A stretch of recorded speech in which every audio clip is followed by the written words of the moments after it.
Well, all right. You are listening to Alberta Morning on CKUA. My name is Grant Stovel. And coming up this Friday and Saturday, October 13th and 14th, Edmonton's Mile Zero Dance presents a piece called Maybe We Land. It's a new duet creation by dance artists Meghann Michalsky and Katherine Semchuk, both of them originally from right here in Alberta, though they've danced all over the world. And I'm thrilled to say that they have danced their way over to CKUA airwaves right now to join us. Meghann and Katherine, it is awesome to have you here with us. Thank you so much for joining us here on CKUA. Thank you for having us. We're very excited to be here in Edmonton sharing this work with our hometowns. Absolutely. I know, Meghann, you're from Calgary. Katherine, you graduated from Victoria School for the Arts here in Edmonton. So it's pretty exciting that you're presenting this piece at Mile Zero this weekend. And, well, Meghann, maybe we'll start with you. I just love this title, Maybe We Land. There's so much, drama in those three little words. Like there's movement, there's suspense, quite literally, I suppose. Where does the title Maybe We Land come from for you? Our piece is about modern day relationships and all the complexities that go into the relationship and what you come to the relationship with. So each partner has baggage that they already bring to a relationship, and some relationships can trigger different baggages of that person.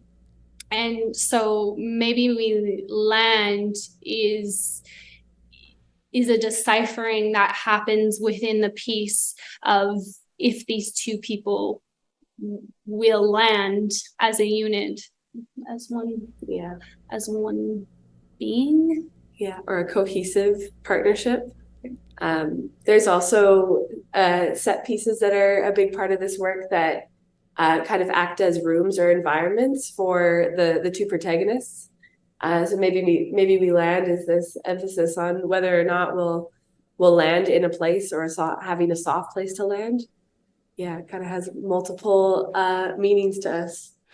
And what's it like to explore this topic of dependence and how two individuals can become one through strong bonds? What's it like to explore that through dance? And what is it about the art form of dance that makes it kind of perfect for exploring the intricacies of human relationships like this? Yeah, dance is an extremely interesting art form or practice because often we find ourselves in these extremely intimate situations with almost strangers very, very quickly. You find yourself pressed up against somebody's skin or holding hands with somebody or taking somebody's weight in a way that in everyday life we don't necessarily find ourselves doing with anybody other than our partner or maybe our parents or our children. So looking at dependence or codependence or abandonment and these different ways to give in or resist against somebody else's support or care or touch, it allows us to kind of respond in ways that we would as humans inside of a dance. As opposed to in dance, we often find ourselves just having to give in to touch or give in to that intimacy. And what are some of I imagine that, it's just the two of you on stage performing this work that you've created together. What are some of the challenges and also some of the rewards of just being two people performing a work of live dance in front of an audience? I always view the art that I make as the therapy that I need to go through and process. And so a lot of this work also has a lot of our own relationship experience within it. And so sometimes that can be really rewarding and healing to process it over and over again. But sometimes as well, it can be quite emotionally charged because those things touch close to home. And so maybe sometimes we butt heads, but who knows if that has to do with the thing that we're researching that has nothing to do with the person who's in front of us. So the risk and reward sometimes are within the same moments.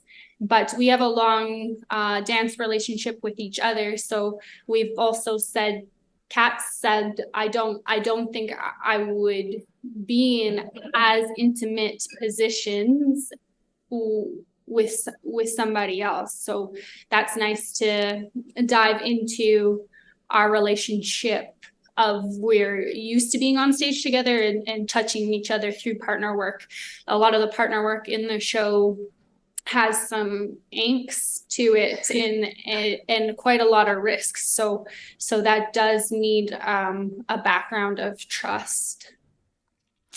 And when people come to see the show on Friday and Saturday, could you maybe just paint a tiny thumbnail radio sketch of what this sensory experience will be like? Like, what will it sound and what will it look like when people come to Mile Zero Dance? Yeah, well, we have an incredible collaborator with us, lighting designer and set designer named Victoria Bell from Vancouver.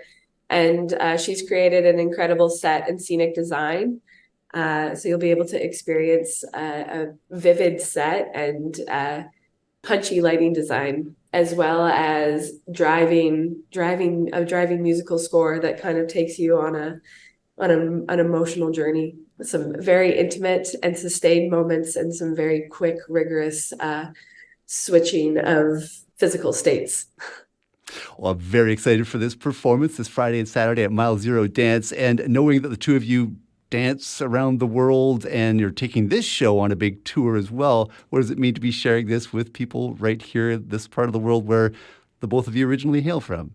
It's really exciting. I'm excited to have my friends and family see this work that's this close to both of us. And to be able to start our tour here feels extremely grounding and feels like it's going to be able to energize us for the rest of the next couple months. Yeah.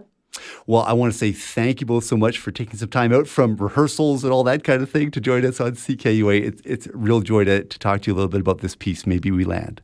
Thank you. Thanks so much, Grant. All right, that was Katherine Semchuk and Meghann Michalsky, the dance artists behind a show presented this weekend, Friday and Saturday, by Edmonton's Mile Zero Dance, Maybe We Land. You can find details in CKUA's events calendar, or just head on over for details and tickets to milezerodance.com.